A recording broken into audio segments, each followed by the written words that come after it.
Bonjour, paix et grâce dans vos maisons. Alors, aujourd'hui, nous allons poursuivre notre série La sagesse pour prospérer. Et aujourd'hui, j'amène un autre principe. Et le principe que nous allons étudier aujourd'hui, c'est un principe qui, pour moi, je pense, qui est vraiment un principe vraiment très, très important à ne pas négliger. Et je dirais même d'ailleurs que ça fait partie des principes clés pour pouvoir prospérer. Alléluia. Notre étude, c'est la sagesse pour prospérer. Et ce principe que nous allons aborder aujourd'hui, ça m'a pris la grâce du Saint-Esprit pour réaliser combien ce principe était important dans nos vies. Et je me suis même posé la question, Seigneur, si on réalise ça dans notre jeunesse, lorsque nous sommes encore enfants, ça va tellement nous éviter des erreurs. Ça va nous éviter de vivre certaines douleurs, certaines déceptions, certaines situations qu'aujourd'hui on est en train de regretter. Et le principe en question, c'est le principe d'association. Alléluia. C'est le principe d'association. Saint-Esprit vient prendre le contrôle. Utilise ma bouche, Seigneur, et bénis-nous et aide-nous, Seigneur, à vraiment comprendre la clé et la puissance qu'il y a dans la bonne association. Lorsque nous nous associons avec des gens de destinée qui nous aident à nous réaliser et à prospérer.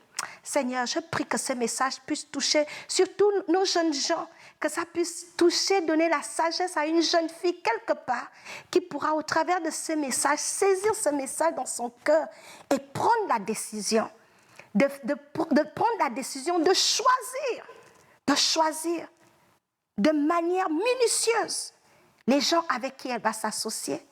Seigneur, que ce message touche un jeune garçon quelque part, un homme, une femme quelque part, et leur donner la révélation sur l'importance de choisir avec sagesse les gens avec qui nous nous associons. Saint-Esprit, prends le contrôle, bénis ta parole, je te donne ma bouche, aide-moi à m'exprimer de manière à toucher les vies, de manière à ce que toi-même, tu apportes la sagesse à tous ceux qui me regardent aujourd'hui. In Jesus' mighty name. Amen. Thank you, God. Hallelujah. Amen, amen. Alors, je dis aujourd'hui, nous allons parler d'un principe d'association. Vous allez me dire, mais tiens, FIFA, le principe d'association, quel rapport avec prospérer? Le principe d'association, avec qui on s'associe, avec qui nous marchons, ça a beaucoup à voir avec la prospérité. Tu ne peux pas prospérer lorsque tu ne marches pas avec des gens prospères. C'est impossible. On dit qui s'assemble se ressemble. Mais j'ai aussi ça, puisque j'espère qu'il y a des enfants qui me regardent, il y a cette chose, un homme de Dieu m'a dit, FIFA, si tu marches avec les poules, tu vas voler comme une poule. Vous-même, vous voyez les poules. Les poules, lorsqu'ils voient ces coucou, ils retombent. Ils ne peuvent pas voler plus haut que ça. Parce que c'est les poules. Ils ne sont pas faits pour aller en haut. Alors que lorsqu'on veut prospérer, on va aller en haut. Il m'a dit, si tu veux bien avancer là, il faut t'associer avec des aigles. Quand tu marches avec les aigles, tu vas commencer à voler parmi les aigles. Donc, tu ne peux pas chercher à prospérer, mais c'est toi toujours, tu marches avec les escrocs. Mais c'est toi toujours, tes amis, c'est des gens qui ne font rien. C'est toi toujours, tous ceux qui t'entourent, il n'y a personne dedans qui a prospéré. Personne dans les gens avec qui tu marches, personne dedans, vous tous, vous êtes même chose. Qui va aider l'autre? Oh, Dieu est bon. Des fois, je lis la Bible, je dis, tiens, Seigneur. Mais ta parole, tout ce temps-là, les Bibles sont cachées. La Bible doit être, chaque personne doit avoir la Bible. Ça va nous délivrer de beaucoup de choses. Le diable nous a toujours embrouillés. Ah, c'est pas grave, Dieu a créé tout le monde. Mais tu es dans une pauvreté chronique. Tous ceux qui t'entourent aussi, vous êtes pauvreté, qui va aider l'autre?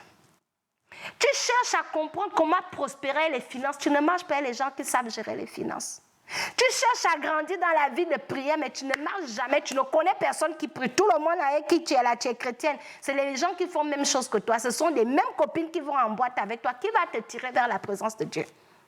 Tu vas prier, il te faut t'associer à des gens qui prient. C'est comme ça que tu vas apprendre à prier. C'est comme ça que tu vas prier. Donc le principe est valable pour chaque domaine de nos vies. Les gens avec qui nous nous associons ont de l'influence dans notre vie, soit pour gâter notre vie, soit pour nous faire prospérer. Ma sœur, avec qui tu marches? Ça, c'était juste pour introduire le sujet, pour bien vous dire où je m'en vais. Hey, Jésus.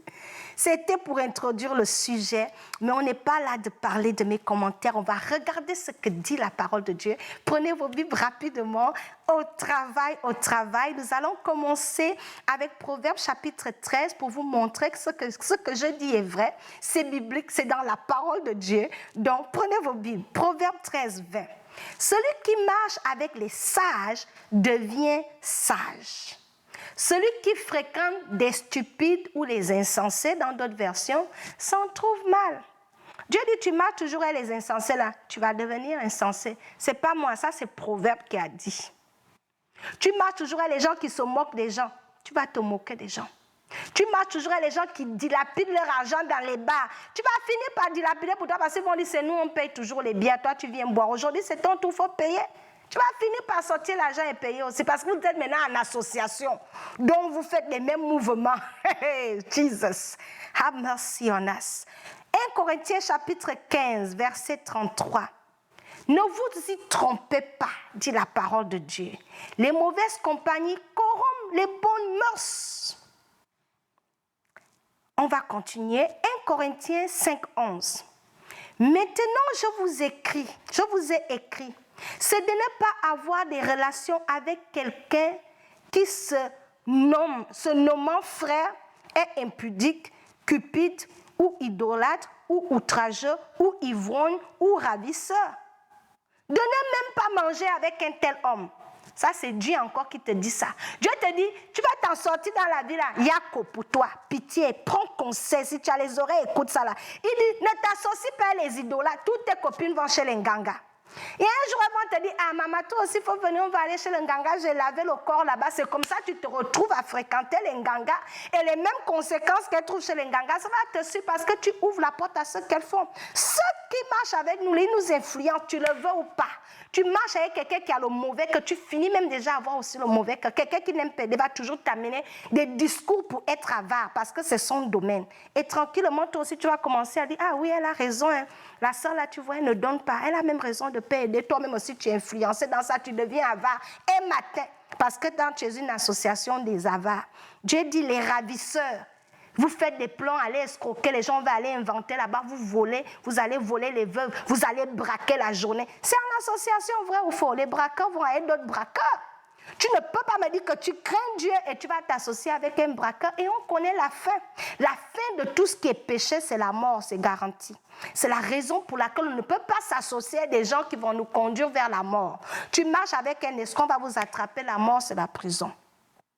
Tu marches avec un idolâtre. Dans l'idolâtrie, là, la mort, il va t'éloigner de Dieu. Et tu ne peux pas prospérer loin de Dieu. Ce serait une petite prospérité pour un moment. Parce que de fois, on pense que quand on prospère dans les fausses affaires, ça marche pour un temps. Mais la réalité est que ce qu'un homme sème, il va récolter tôt ou tard. Si tu ne l'as pas payé pour ça, là, tes enfants vont payer. On continue, j'ai un autre verset que j'aime beaucoup, ça dit, c'est le Psaume chapitre 1, vraiment un psaume qui m'a vraiment enseigné beaucoup de choses. Psaume chapitre 1, verset 1 à 4 dit, « Heureux l'homme qui ne marche pas selon les conseils des méchants, qui ne s'arrête pas sur la voie des pécheurs et qui ne s'assied pas en compagnie des moqueurs, mais qui trouve son plaisir dans la loi de l'Éternel et qui la médite jour et nuit, et il est comme un arbre planté près d'un courant d'eau, qui donne son fruit en sa saison, et dont le feuillage ne flétrit point. Tout ce qu'il fait lui réussit. » Je n'ai pas besoin de commenter, ça dit ce que ça dit. Dieu dit heureux lorsque tu n'es pas en association avec des gens qui ne craignent pas Dieu. Lorsque tu être en association, c'est quoi? C'est avoir des amis, le groupe d'amis. Te marier avec quelqu'un, tu vois que la personne n'est pas claire. C'est un voleur, mais tu dis le Seigneur va le changer. Non, c'est un voleur. Pourquoi tu vas déjà t'associer avec lui? Vous allez finir par vous arranger dans des coups. Je connais des femmes qui sont mariées, voir que ce que le mari fait est mauvais, mais elles ne peuvent rien dire parce que c'est l'argent là qui les nourrit. Elle sait bien que c'est comme la parole de Dieu, mais comme tu avais fait le compromis depuis le début, donc vous êtes à deux. Et la Bible dit que le voleur est celui qui l'accompagne et complice. Et lorsqu'on est complice pour faire le mal, on ne peut pas être ami de Dieu. Donc, on ne peut pas prospérer si on est en association avec des gens qui nous amènent à faire ce qui n'est pas agréable aux yeux de Dieu. Donc vous voyez, c'est le lien que je vais faire. Maintenant, lorsqu'on lit la Bible, ça c'est un constat général que je fais. Je ne veux pas dire que je connais toute la Bible, mais le peu que le Seigneur m'a appris et que j'ai lu et vu dans la Bible, j'ai appris, je dis, waouh, c'est vrai. Lorsqu'on regarde Ruth et Naomi, c'était quoi la connexion? Naomi s'était connectée à quelqu'un qui a changé sa destinée. Quelqu'un qui a mené les portes ouvertes. Lorsqu'on regarde Daniel, Daniel avait ses amis. Lorsqu'on voulait maintenant les livrer là, ils se sont mis ensemble, ils ont prié. Lorsqu'on regarde David, il avait un ami Jonathan. Lorsqu'on préparait des pièges contre lui, que le père de Jonathan même était ennemi de David, Jonathan, parce qu'il était un bon ami à David, a assuré les arrières de David. Qui assure tes arrières? Lorsque tu n'as personne qui assure tes arrières, tu es aussi exposé de foi. Es-tu avec des gens qui exposent toujours tes arrières? Ils vont te livrer chez l'ennemi. Donc les gens avec qui nous marchons, Élisée a marché avec Élie. Il a eu quoi? La double portion. Élie était un oint de Dieu. Le gars était à un niveau que Élie n'est même pas mort. Il a été enlevé par Dieu. Donc ça, c'était impuissant. Élisée a vu ça. Il a dit, hey, ce que mon maître a là, j'aime ça. Il n'est pas allé s'asseoir les jeunes de son âge. Il a dit, sur le pied d'Élie, je vais m'asseoir. Élie l'a même indiqué que petit, il faut aller à la maison. Il a dit, jamais ton pied, mon pied. Parce que Élisée voulait ce qu'Élie avait. Et vous connaissez la fin de l'histoire. Élisée, quand Élie est parti, a eu la double portion de ce qu'avait son maître. C'est qui t'inspire? Avec qui tu marches? Tu ne peux pas chercher à prospérer. Tu n'es pas avec des gens qui sont bons dans le domaine que tu es. Tu n'es pas des gens qui vont te donner des conseils qui vont t'aider à améliorer ta vie. Mais tu es toujours au même niveau avec le même type de personnes. Et vous tous, vous êtes dans les mêmes galères. Aujourd'hui, au travers de ce message, je voudrais vous dire que c'est de Dieu. Dieu lui-même a filtré son association. Je vais vous donner un exemple dans la Bible que j'aime beaucoup. Vous savez que dans le ciel, le diable était un ange de lumière. C'était le chantre même. Oh, le gars était à l'aise. Quand il chante comme ça, non. Mais un jour, le diable, il a préparé une conspiration contre Dieu. La Bible dit qu'il est parti avec un quart des anges. Vous savez ce qu'il a fait? Il est allé chercher un tas de personnes, aller dire des choses. On ne sait pas ce qu'il a dit aux autres anges, mais il leur a dit quelque chose contre Dieu. Parce qu'il était jaloux, il voulait la place de Dieu. Marche, tu as des gens jaloux de toi qui veulent prendre ta place pour te défoncer. Vous savez ce que Dieu a fait? Dieu n'a pas dit que, oh, le diable, j'ai kangé ta conspiration, il faut t'asseoir ici avec moi.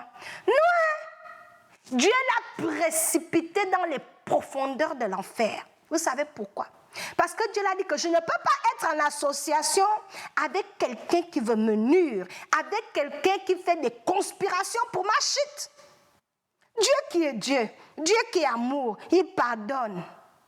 Il n'a pas toléré l'ennemi dans son équipe. Donc même Dieu trie. Est-ce que vous voyez? Même Dieu sait avec qui il s'associe. Il est en association avec le Fils et le Saint-Esprit. Une union parfaite. Clean. Vous voyez que Dieu est en association with power. Il est en association Dieu le Père, Dieu le Fils, Dieu et Dieu le Saint-Esprit. On a besoin de nous associer avec les vraies forces qui vont nous amener à réaliser notre destinée, qui vont nous aider à atteindre nos objectifs, qui vont nous pousser à sortir le meilleur de nous-mêmes, qui vont nous aider à grandir dans la foi, qui vont nous aider à nous réaliser professionnellement, des gens qui vont nous donner des bons conseils, des gens qui vont nous tirer vers le haut. Mais toi, toujours, tu es associé à des gens qui te mettent par terre. Ils ne te respectent pas.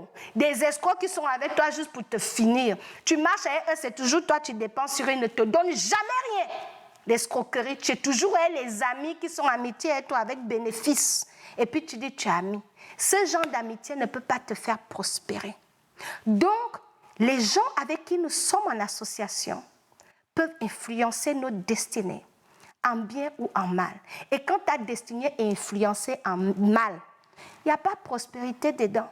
Donc aujourd'hui, un principe, sagesse pour prospérer, c'est le discernement dans l'esprit d'association. Avec qui es-tu associé? Donc, mon mot de fin, c'est de te dire, examine ton entourage. C'est le moment de prier, du Seigneur, amène des bonnes personnes, des vraies personnes dans ma vie, des personnes dont j'ai besoin, qui vont m'aider à atteindre mes objectifs, qui vont me donner des valeurs que j'ignorais, qui vont m'aider à grandir davantage, des personnes qui vont me parler dans la vérité, des personnes qui vont m'aimer pour qui je suis, des personnes qui vont m'encourager, des personnes qui vont me pousser vers le haut, des personnes qui vont amener une amélioration dans ma vie. Des personnes qui vont m'aider à aimer Jésus davantage, à rechercher la face de Dieu. Des personnes qui vont m'aider à avoir une vie de prière. Des personnes qui vont m'aider à être une meilleure mère, qui vont me donner des astuces pour aimer mon mari, pour prendre soin de ma maison, qui vont m'aider. As-tu cette personne-là? Si tu ne les as pas, il faut demander à Dieu. Et si tu as des faux amis là, il faut t'en débarrasser. Ne reste pas avec les poules lorsque tu peux être en connexion avec des aigles qui vont t'amener à voler vers le haut. Soyez bénis. Je m'arrête ici. Partagez cette vidéo. Regardez-la avec vos enfants, s'il vous plaît. Aimez. N'oubliez pas d'aimer, de poster un commentaire et d'encourager quelqu'un. Alléluia. Soyez bénis. Je vous vois la semaine prochaine dans une autre émission et nous allons regarder un autre principe. Shalom.